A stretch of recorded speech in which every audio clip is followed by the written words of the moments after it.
जय श्री राधे राधे। आपका स्वागत है आपके अपने YouTube channel Ajay official Radhe में। आप श्रीमद् भागवत कथा का श्रवण कर रहे हैं।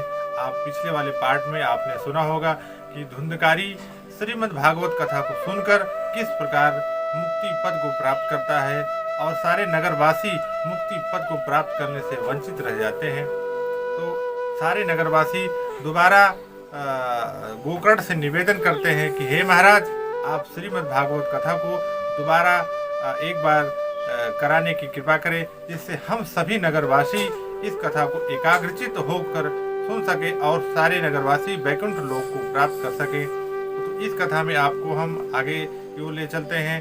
तो तब तक आपसे एक निवेदन है कि अगर आप हमारे चैनल पर नए हो तो प्लीज़ चैनल को सब्सक्राइब कर देना और वीडियो लाइक कर देना, शेयर कर देना, ताकि ऐसे श्रीमद् भागवत कथा की वीडियो आपको सबसे पहले मिल सके।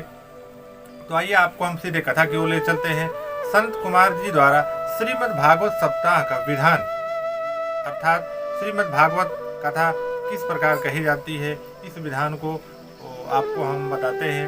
महात्मा नारद जी ने सनत कुमार जी से पूछा, हे महात्मन, अब आप कृपा कर श्रीमद् भागवत महापुराण की सप्ताह विधि का वर्णन कीजिए।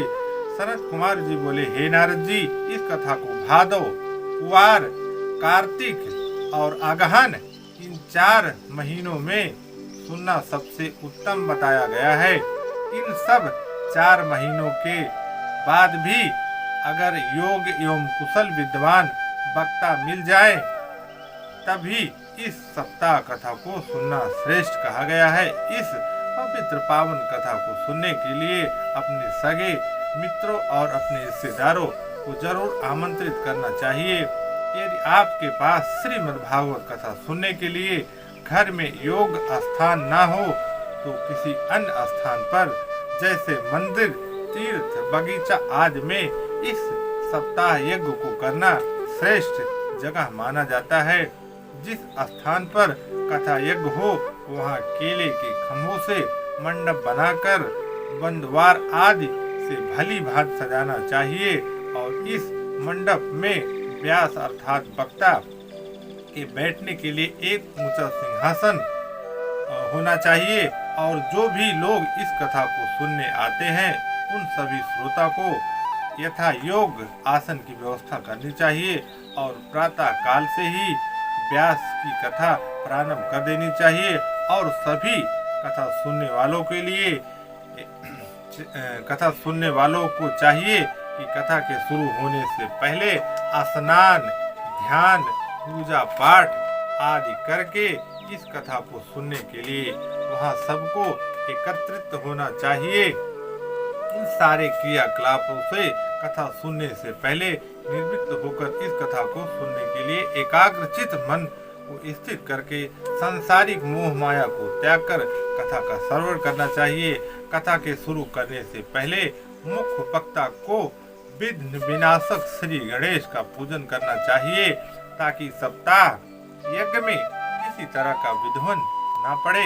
कथा के साथ एक विद्वान ज्ञानी ब्राह्मण को विष्णु सहस्त्र नाम का वर्ण देकर 7 दिन के लिए बैठा देना चाहिए। ब्राह्मण को चाहिए कि प्रत्येक नाम के साथ शालिग्राम की मूर्ति पर तुलसी दल चढ़ाकर पूजा करे। मुख्य श्रोता को पहले दिन व्यास जी की पोथी अर्थात श्रीमद् भागवत का सच्चे मन से पूजन करना चाहिए तथा उस पर यथाशक्ति दक्षिणा चढ़ानी चाहिए। इसके बाद दोनों हाथ जोड़कर प्रार्थना करे कि हे व्यास जी, मुझे आप अपना दास जानकर श्रीमद् भागवत यज्ञ प्रारंभ कीजिए। जब व्यास अर्थात वक्ता कथा शुरू कर दे उस समय अपना मन सभी विषयों से हटाकर चित्त को एकाग्र करके कथा को सुननी चाहिए। श्रीमद् भागवत कथा को सुनने के बाद कुछ देर के लिए हरि कीर्तन जरूर करना चाहिए। 4 घड़ी दिन रहते हुए सप्ताह यज्ञ कथा सुननी चाहिए।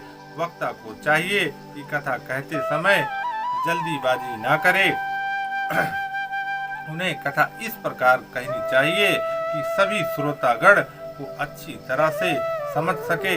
मध्याह्न में थोड़ी समय के लिए कथा बंद करके व्यास जी और श्रोतागण को फलाहार करना चाहिए और उसके बाद फिर कथा को ग्रहण करना चाहिए। इस कथा को आगे सुनने के लिए हमारे साथ बने रहिए आपके अपने YouTube channel Ajay official Radhe में। तब तक के लिए आपसे निवेदन है कि हमारे चैनल को सब्सक्राइब कर देना और लाइक कर देना। तब तक एक बार प्रेम से बोलिए जय श्री राधे राधे।